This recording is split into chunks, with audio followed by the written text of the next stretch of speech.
Yes, and it's the time of the week, ladies and gentlemen, girls and boys, and whatever that is fluidly lurking in the corner, we do this.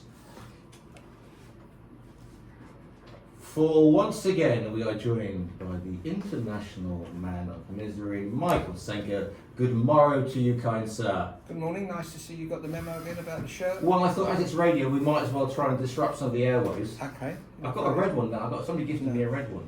No. Got a friend came back from Nicaragua, got me a Sandinista shirt. I was going to wear that, but I thought that'd be too much for you in the mornings. And we're joined by the lovely Marina, who's doing. Good morning. Good morning. How are you doing today? You're filming. Yes, I'm filming Michael. Right, Yeah. super duper. And we are joined by a special guest. Good morning to you, kind. So please introduce yourself to the listening public. Ronald O'Sullivan. Ronald O'Sullivan. Ronald Antonio O'Sullivan. Ronald O'Sullivan. That sounds like a cool appearance. Plays a bit of snooker. Do you really? Mate of Mickey's, comes to Spain, love it over here. Been invited into the show. Met Maria today. What an amazing woman she is. And I'm just here to support my friend Mickey. Exactly. You got on some time off, and then you get dragged into a radio station. Stop it, Yeah. Do you see much sunlight? Pardon? Do you see much sunlight in your profession? Not in my profession, but I try to get outside as much as I can. Right. The So yin and yang. the yin and the yin and the yang. Are you the yin to his yang? I don't know what I am. But I've been there a long time. I must be getting on for what, 20, nearly 30 years? 20? You were probably 2019, and what we're now 48, 30 years. Yeah. Blimey. Yeah, 30 years, yeah. Oh, you get less for armed robbery, you know. Well, it was interesting where we met. We met in a car wash. What? You remember? Yeah. Is it? Can we repeat the story? I mean, Yeah, it it was very simple. So you had a car wash, or No, I had a Mercedes and he had a BMW. Mickey had a car that was getting washed, and I had a car that was getting washed. We didn't own a car wash. And as all blokes do, we got out and Ronnie said to me, "I like your wheels." Like, I mean, literally my wheels. Like, Yeah. you know, and I said, "Yeah, I like your wheels." And at the time he had, I think it was Jimmy's number plate, and it was Q Boy. This is Jimmy White, Yeah, presumably, right? Okay. CUE 80Y. So it looked like Q Boy, brilliant. Which was on Ronnie's car for about an hour. Right. He hates a personalised number. Realised that it's not a good thing to have, and we just got chatting. I played a bit of snooker. No, I can't say that. Yeah. I can't say I played snooker. I knocked a few balls about. Yeah. I knew I was a big snooker fan. I'd met his dad with the mouse. Right. I remember I used to play for money. Right. Up at the snooker hall. So I was really into it. Really Yeah. into the snooker. And Ronnie said to me, "Do you like snooker?" And I went, "Yeah, I really do." And he said, "Well, why don't you come to, I think it was the Wembley. Masters. The Masters, yeah." So we went to the Masters, and he never got rid of me. You know that thing where people say, do you play a bit? I mean, I was at a charity thing one day, and the guy who was Gavin Hastings, who's the Scottish rugby player. And I was chatting to him. He said, "Do you play?" And like, what do you say? It's like instead of saying, "Do you drive?" and you go, "Yeah, a bit," you know. Yeah, so that was it. So yeah, 30 years later, we're still mates. Didn't you play a bit of poker as well? Or am I remembering? Weren't you a bit of a poker player as well back in then? Yeah. Well, I wasn't a poker player. I played Yeah. a few games. I had a lesson off of Tony G for about half an hour. So I had no idea Yeah. what was a good hand, what wasn't. During the internet poker days, wasn't it? Yeah. I remember writing something about And that. the first one I won, I ended up winning the competition or sharing the prize with the last two. But I didn't know if I'd won a hand until they actually gave me the chips. It was just all like. But do you remember coming up to my office and one of the first ones, and I was playing, and you was doing the chat. Yeah. And everyone was saying, "Is it really Ronnie? Is it really Ronnie?" Mickey was really into it. I got bored. I sat there one day and I spent 5 hours here, and I think I could have got a lot of good things done in that time. The only time I thought, only 5 hours. Yes, the only time I ever cashed out on an online game was I fell asleep halfway through and didn't do it. And so when I came back, I'd actually beaten the bubble, so I actually won. But I'd been asleep for 4 hours. Yeah. True story. Right then, shall we have a look at what's crossing the Grumps radar on this merry morning? Sure. Right. Okay. Are you caught up? So let's kick off with. Are you caught up with Olympic fever? I am pretty much disgusted with the whole of the Olympic situation at the moment. thought the opening ceremony was a farce. Really? Yeah, and I thought what and the drag queens or whatever that all was. Drag racing. No, I don't know what it was. It's the drag racing. Oh well, it just didn't make any sense to me. Right. No sense whatsoever. The guy can't swim in the Seine because it makes you sick. It's so filthy. Yeah. And then you got the situation with the boxing. But I mean, Yes. that's, Right, so we want to start with the boxing. let's give it the number. 952784000 is the phone number. We've got somebody calling in from who's texted me from Minneapolis, i.e. Right. their states, and saying if you're going to report on the Olympics, please report on the Olympics. The Olympics, given they chose to mock the Last Supper, and I'm reading this directly, of our Lord, even someone is not a believer or a Christian, can we refrain from taking part in news reporting of an event that is chosen to mock a model of peace and love in our world? I say our Lord has suffered enough. I can't stand it because I'm suffering enough anyway. I mean, No, I just think that it's not in. Where does it come from? Why is it this inclusiveness? Since when have you had to have a bunch of people dressed up as women that are men, or I don't know what it was all about. To be honest with you, I'm losing the will to live with all this French. brokenness. No, but all this inclusiveness and all this nonsense is just getting off the scale now. I mean, and then you've got this situation with this girl who's been put in a ring with a person that is obviously got the XY chromosomes or whatever it is, and is well, it's all intents and purposes, he's a bloke, and he's got in the ring and he's knocked the granny out of her. well, this is the one of the things of this is the fact that this particular Algerian boxer has got more something chromosome than female chromosome going through them, and they've been banned by the boxing community. I'll hand And you yet over to Marina will tell you. Marina will tell me. I did my boxing correspondent, but apparently the IOC, in their wisdom, have let this person go. And you just look and you feel for the Italian because she was 46 seconds and she says she's never been hit so hard in her life. Yeah. Right, and just didn't know what it. Well, it's There's just no way it hit her, literally. it's just she's been hit in the face by a bloke. Well, somebody with more, with No, 46. a bloke. It's called Here we go. Apparently it's called DSD. I studied this last night about their internet, and apparently it is a chromosomal imbalance. Marina, come on, you put the voice of sense. You were going to say something there? I know, I think you've said everything, but I also studied something on the internet about that. and Studied basically, something on the internet. That always fills me with confidence. yes, Come on, Marina. yes, also included Russian media, Ah. and which is always very interesting. So, what I found out that basically it's a man. Physically, this person is a man, and Yeah. so the force of the punch is much higher than it would be female punch by 162%. Yeah. So, and I think it's not 162%. Yes. Ouch. Yeah. So Yeah. it's just a statistic and standards. I mean, if the World Boxing Committee said that this person cannot box against women, Yeah. then what on earth are the? What on earth? Well, despite what you said- Seb Coe said it's okay because he Seb- knows Seb- about yeah. he knows all about Yeah. he knows all about boxing because he was a runner. Exactly. Lord Coe said it was okay. It's not okay. I mean, and also I think there's some serious sort of damage that could be. And there's another one. There's another competitor out there who's got the same makeup, and I mean that in genetic makeup, not in the bag. Not the Max Factor. Not a Max Factor kind of way. And you only wonder, I mean, it's not good for sport, and especially in when everybody's looking at diversity and quote unquote wokeness and whatever. This is just fuel to the fire for most people. It's not living up to the Olympic ideals, is it? No, but it's the other thing as well. And there's a swimmer. Right now, the swimmer looks a little bit more obvious. Right. I'm not going to Really? dwell on the point. Yeah, it's definitely a bloke. Okay. Because he's wearing a swimming costume. Okay. And it's not Yes. a woman. It's not a woman, is it? Okay. And they're winning by like 25 seconds or something, or 20 seconds. What's the Lord Coe said about that one? Just use it as a rubber. 952784000. I would say, Ronnie, do you want to get involved with this one? But I mean, oh my god. helps in the term. Exactly. If you want to get involved with the show, these are the numbers. Top priority is the 112-78-4000. And that is the quote of the week. At tre.radio. For WhatsApp on +34 I missed the joke. 645 99 I missed the 67 joke. 25. Well, Message us on he's a Facebook. man. Talk Radio Yeah, Europe yeah, Edition. sure. Or tweet us And I at think TRE Talk Radio. What did Lord Coden? This coming in.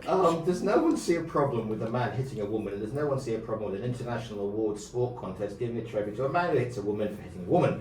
How is this not celebrating and awarding domestic violence? Well, okay, I kind of get the point, but they shouldn't. You mustn't. You don't have to start.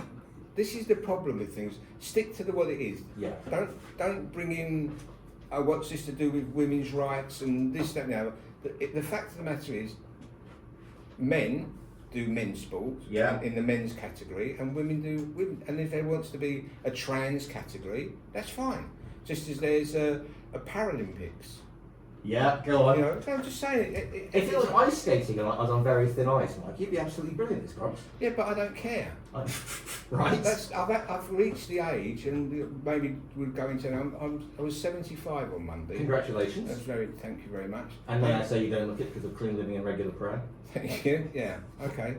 And to be honest with you, I don't care.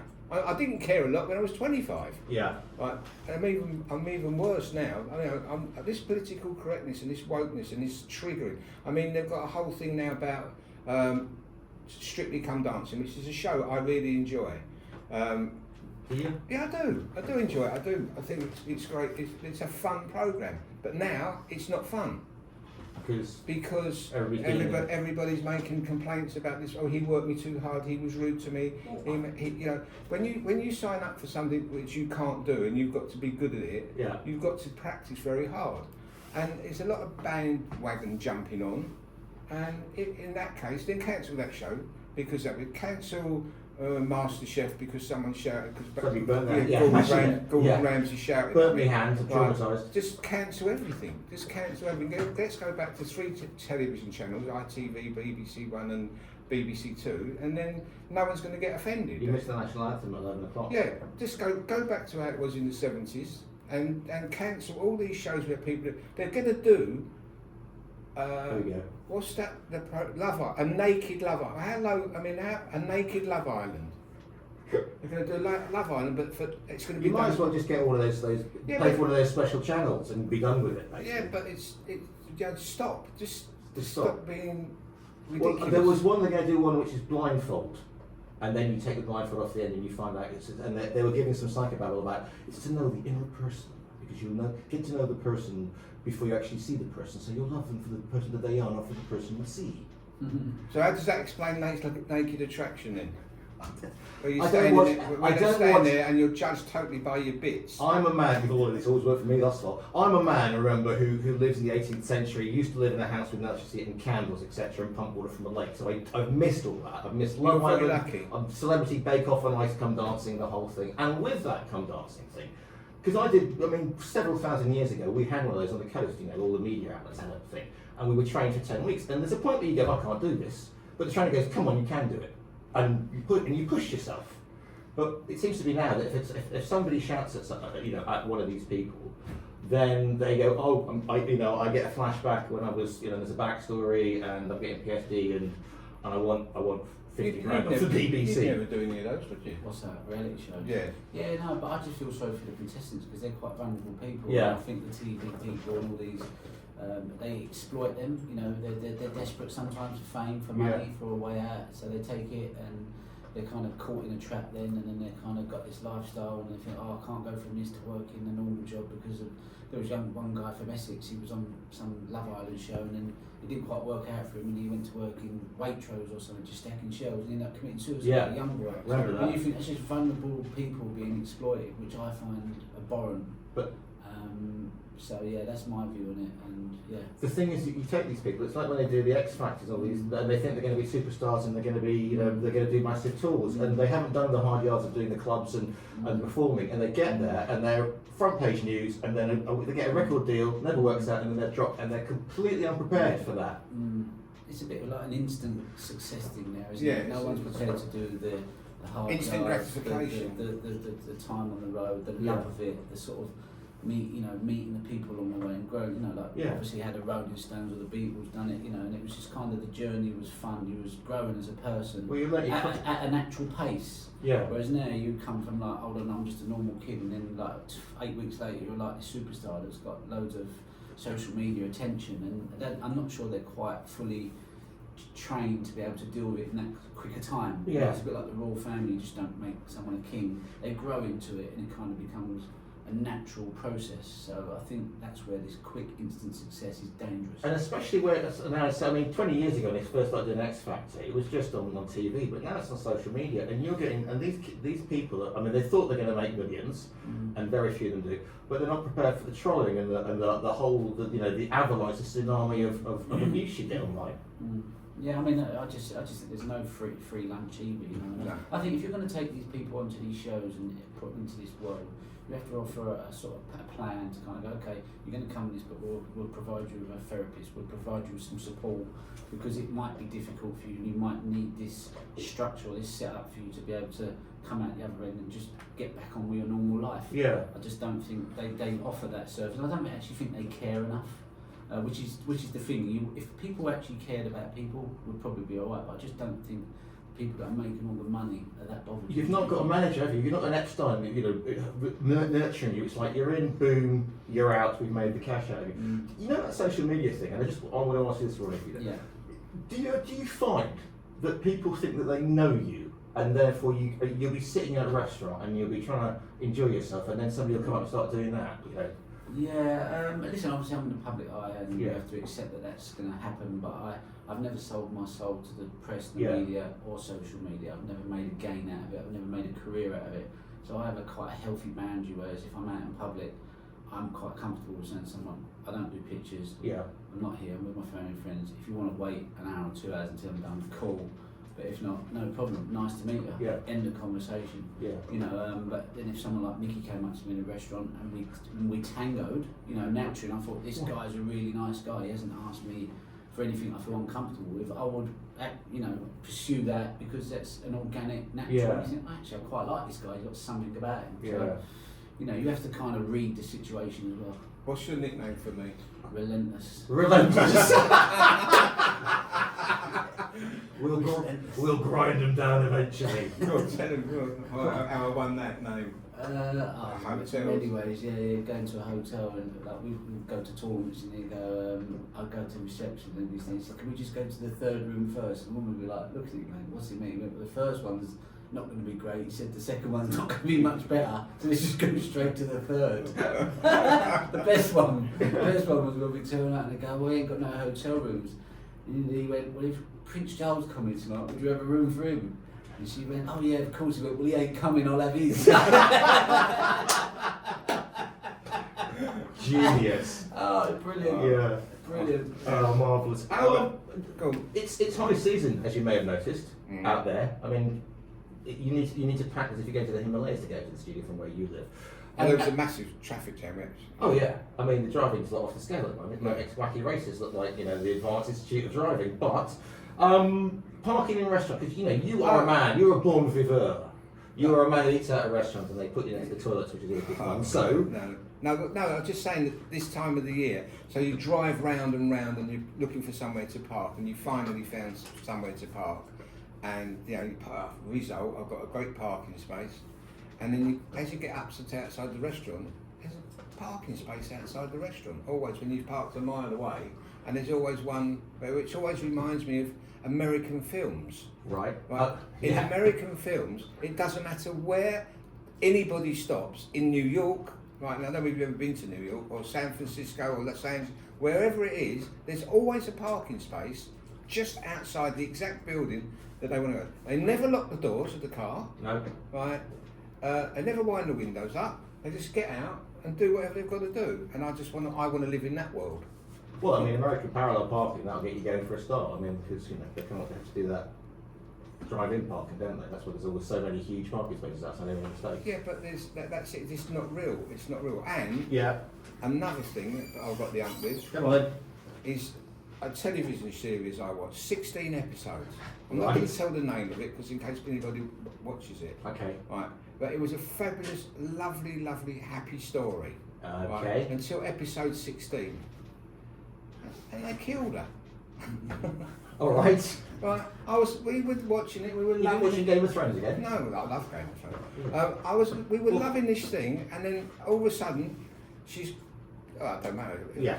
It's spoiled it for me. I might have spoiled it. No, that's both of them because somebody said I was waiting for this weekend to watch it. Well, okay, but anyway, it's a story that goes over years, and it's fabulous. It's really a really feel good movie. Yeah. And we're sitting there and we're laughing and enjoying it and everything, and then like episode 16, they kill the star. They kill the actress. And I was sitting there like we just lost a relative. we were that into the show. Yeah. It was just like, what happened? Why did they do it? They could have had a lovely, feel-good, happy ending. It's not a Disney movie, for goodness sake. Look at Dallas and Bobby Ewing in the shower. Remember that one? Yeah. And it was all a dream. Yeah. And the House of Outrage. And the House of Outrage at the end of Game of Thrones because they wanted them all to trip off into the sunset doing the musical number. Well, they did another one, the Dragon Lady, didn't they, or something? No, they're doing the House of the that's something different you're watching, and it's called House, and it's a prequel. You see, it's the before you got there. Yes. I did like Game of Thrones. Did you? Yeah. What was your favourite character? I heard the Dragon Queen. Yeah. Daenerys. Daenerys. That's the one. That's the one. Yeah. I liked her husband as well, but he got. Yeah. What I did like about Game of Thrones, they weren't worried about knocking off a top character in every episode. Well, that was the thing, wasn't it? Yeah. Sean Bean lasted about 15 seconds. Yeah.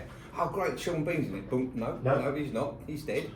I had it all on a Fire Stick. Somebody downloaded it. Before. I was flying back to the UK and I watched it, and nobody told me. And I was watching the Red Wedding episode.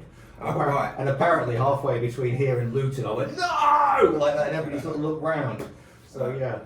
Everybody got wiped out. Yeah. What else is crossing the Grumps radar? We've got 5 minutes. Come on, off you What go. else is I don't know really. Sex education should be banned in schools, someone said. Right, okay. So I think they're going to knock down all the schools and rebuild them with bike sheds, where we all learn everything. And you got one here of the Times Wing Chariot Cripping. Your thoughts on aging disgracefully as you turned 74 last week? 75. 75. You've gone up since last week, Yeah, no, I just first of all, I'm amazed that I ever got here. I didn't think I was going to make 50. So 75 was quite good. But now I've realised that everything's become like a role reversal. Yeah. Like, whereas, my daughter, when she was little, was, Dad, what's this? Dad, how does that work? Dad, can you show me this? Dad, now it's, Sarah, how do you do this? How do I go and, how do I find this on the internet? Yeah. How do I do it? So there's a slow role reversal, especially now, because I used to push her around in her pram. And now? And now, when we go shopping, she pushes me around in my wheelchair. And she got you on TikTok video? Yeah. No, she didn't get me on TikTok. Marina got me on TikTok. What was the one of you? Oh, it was Instagram YouTube. No, that was the one, the Instagram one, where we were dancing. Have you seen that one? Yeah. Sarah and I dancing. Yeah. In identical jackets. Yeah. Cannot be unseen. Yeah, but what you don't see is that I fell over 4 times whilst trying to record That's the abuse. first. That's abuse. That's what's tricky. You know what I'm saying? That's a big role reversal. So she's pushing me around in my pram. Yeah. Right. And I'm going, can I go into this shop here? No, we've got to be there. Can I go into? No, we haven't got time to go to this shop. And I'm being whizzed round the shopping hall in my pram. And I think it's like a bit of a, I remember when I used to do this. Well, can I have an ice cream? No, you haven't been good. So do you want to mention that Ronnie's here? Because since we last spoke, one of the names that got me watching snooker, Pop Blacking on that, Ray Reardon, and you knew Ray, didn't you? And obviously you knew Ray because he was. I mean, what a gentleman. I mean, Best. Yeah. The best, amazing man, a brilliant time. I love Ray, and I watched his documentary that he's got on BBC iPlayer, and just learned even more about how he got into snooker and the sort of man he was, Yeah. And when I see that and I see how he was with me, I was like, wow, just amazing. That thing about doing the hard yards in the clubs you talked about. Yeah. I mean, that generation. Yeah. Of players. I was fortunate enough to be with Ronnie and Ray in Sheffield when you won, when he was with you. Yeah. He was an incredible man, and he was a very he was his manner was so genuine, just no. Yeah, he didn't. He said, Everything was done with a smile, but there was a lethal weapon behind it. Yeah, that's the thing, because they always say that nice guys don't, you He know. would laugh and joke, but underneath it there was a coal miner that nearly died. Yeah. And he got out from that and thought, I ain't doing this job, and became a policeman. And he thought, I want to be a champion snooker player, and he was just determined. And that's what I remember playing Stephen Hendry once, and I was like 12-5 up, played a shot to go 13-5 up, lost the frame. He went, what was you doing? And I went, oh, I don't know. So he went, no. He said, when you got them on the ground, he said, you got to stamp on the red and put the concrete and keep stamping on it. And I was like, wow, you know. He was a tough competitor, you know. But he was just a winner. Yeah. Great guy. And he loved you. Yeah, we had like a father and son relationship. You know, I think he helped me a lot. Yeah. He helped me a lot. Yeah, he did. Yeah, really, you know, it's that generation, isn't it, that we all grew up watching as kids, and you know, Yeah. it's into it. He's. I mean, I learned a lot as well from talking to other people like John Virgo and Ronnie. He had this thing of when he was laughing, but that was a cover. He was like, he was just thinking of Do his you next. know when you used to shake your shoulders? Yeah. Everyone used to think that, but really, he said one day he said I was playing and I was getting nervous. He said my arm was twitching.